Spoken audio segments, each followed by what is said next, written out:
Grand 2, loi d'une variable continue. Alors, donc, cette fois-ci, nous allons nous intéresser aux variables continues.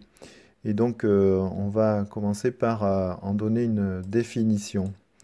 Donc, la loi binomiale, rappelée précédemment, est associée à une variable aléatoire discrète. Donc, loi de variable aléatoire discrète, elle traite un nombre fini de valeurs. Alors par contre, la variable aléatoire qui choisit un nombre au hasard sur l'intervalle 0,1 ne peut pas être modélisée par une variable aléatoire discrète. Il est évident que sur l'intervalle 0,1, il y a un nombre infini de valeurs possibles.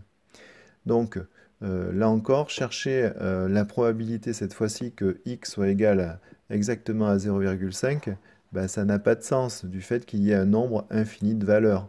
Ça serait, si on traduisait le calcul en, en- comme pour le calcul d'une variable aléatoire discrète, ça signifierait qu'il y a une valeur possible sur une infinité. Donc 1 sur l'infini, eh bien ça fait 0. Donc cette probabilité n'a pas de sens. Par contre, eh bien, déterminer la probabilité qu'un nombre soit compris entre 0,1 et 0,2 ou entre soit supérieur à 0,5, eh bien là, ça peut avoir du sens. Et donc, on va pouvoir maintenant utiliser des nouvelles lois qui vont nous permettre de faire ces déterminations de probabilité.